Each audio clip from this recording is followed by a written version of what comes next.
I'm very excited to get started.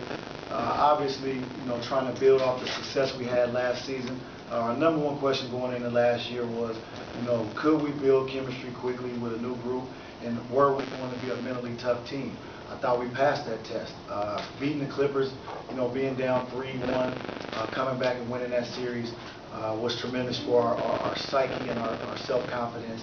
But then the disappointment of losing in the Western Conference Finals has fueled us, has motivated us to come back this year better. And the addition of Ty Lawson gives us an added dimension that we didn't have last season. I think his ability to break the defensive down and create easier opportunities for others is going to be key, and for him to push the tempo at all times is something that and a healthy Patrick Beverley is something that we didn't have. So overall team health is going to be a key to our success this year, and being healthy when the playoffs come around. Jason, how close do you think you guys are? I think we're very close. I mean, we are again, right now on paper, we look good. I mean, we have depth at all positions, but our main thing again this year is being healthy at the right time. You look at what Golden State was able to accomplish last year.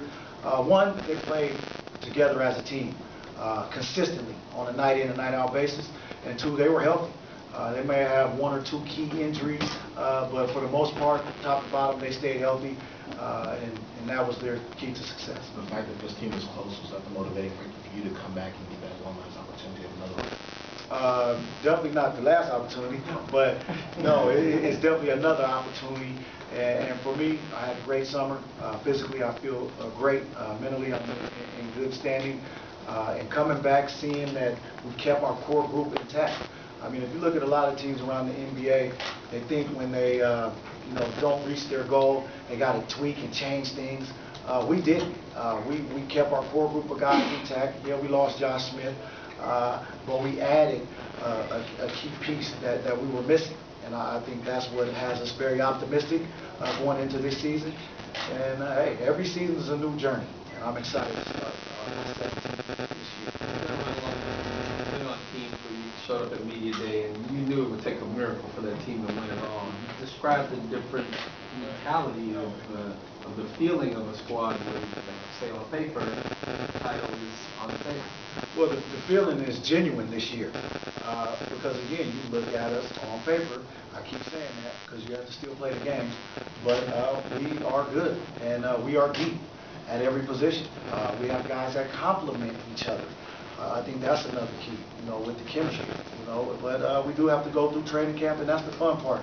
You get to put all these guys out on the floor, get them out in training camp, and see what we have, truly, because again, it does look good on paper, but we still have to get out there and scrap it. When you said the thing about your 17th season, you said it was, a lot of pride. How Yeah. nice is it for you to think about your longevity in this league and, just kind of reminisce on everything you've done in this league? Well, first I want to thank the Houston Rockets for giving me another opportunity to prove to everyone that I can still play at a high level.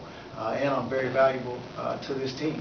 And I thought they made that a thing of importance when they were trying to get me to come back. And I welcome the opportunity, again, because I know how valuable it is to have veteran leadership.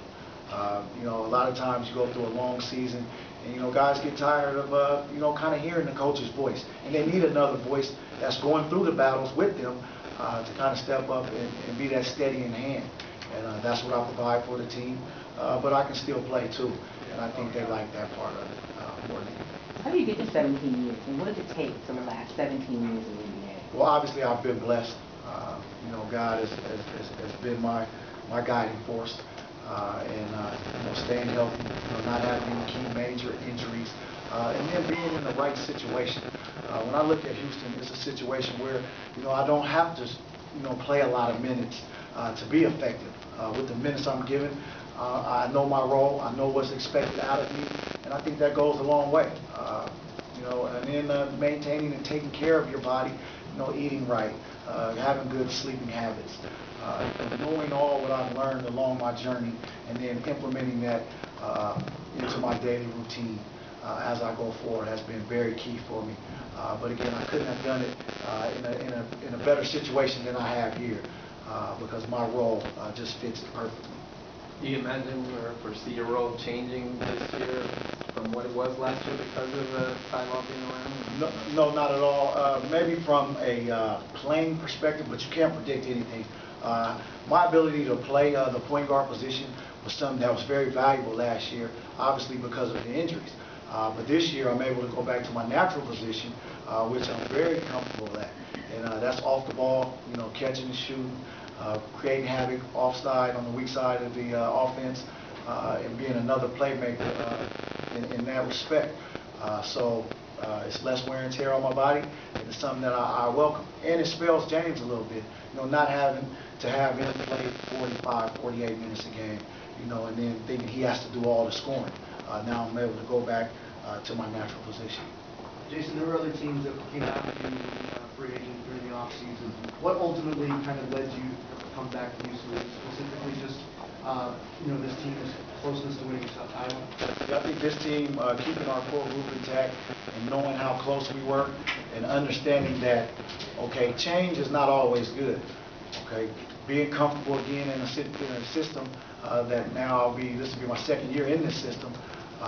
It'll be a little easier, to kind of navigate through the system and understand going my personnel. Going in and trying to relearn guys all over again. That's a tough thing to do. I thank those teams that were going to give me that opportunity. But right now, Houston is the best fit for me. And going forward, my aspirations when I'm done playing is to coach. And I think I got a good coaching staff over here to help and guide me in that direction. Ty called this a possible turning point in his career.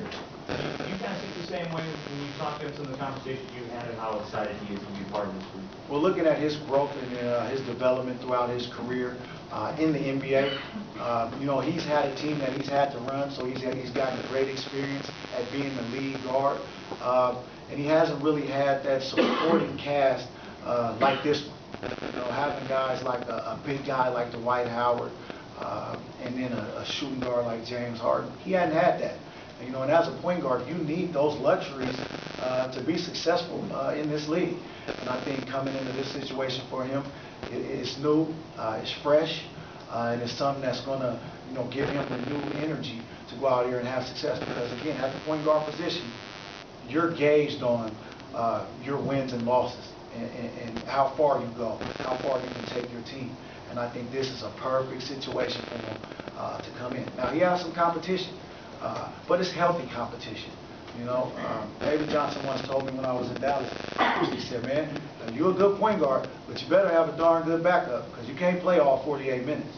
And so whichever one of those guys take on that lead role, him or Patrick Beverly, we're in great hands because, when he's off the court, another one steps right on and can feel the shit. Jason, you know what it takes to win. You've been there. I know you still, you look good on paper. Can you handicap what you think where this team is right now in relation to teams like Golden State, what they maybe not be able to do this year? Look at on paper and where you got right now.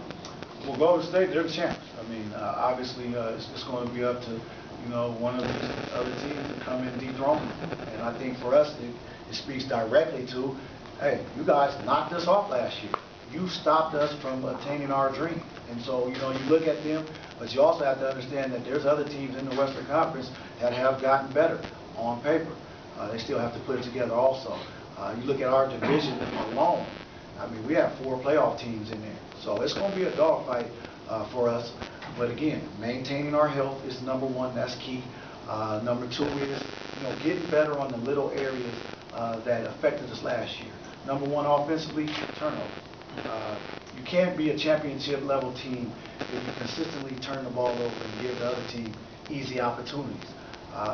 Number 2 is defensively in transition, not allowing easy baskets. We had a top level defensive team consistently for the most part of the season, but as the playoffs came, we kind of slipped in that area. So our focus going into training camp will be number 1, turnovers, and number 2, defensively, being sound in our system. What happened last year about how the team grew and what they got accomplished and didn't get accomplished? Do you think everybody really gets it now, what it takes to sacrifice? Oh, no question. I think, just talking to the guys, we have a group of guys in L.A. Early in September. We did a little mini camp, and, you could see it. You know, it's just something, you know, about our body language, the difference, you know, the quiet confidence, you know, on the faces of guys like James. You know, the disappointment that he went through, understanding that he had to go through that to kind of get to where he's going to be at the end of this season. You know, you can see it, and I think guys understand it, but they know it's not just going to have to be talked about. It's going to be something that you're going to have to do every day on a consistent basis, and that's put the work in. All right, got to put the work in to get there. Are there any other questions? Yeah, Terry.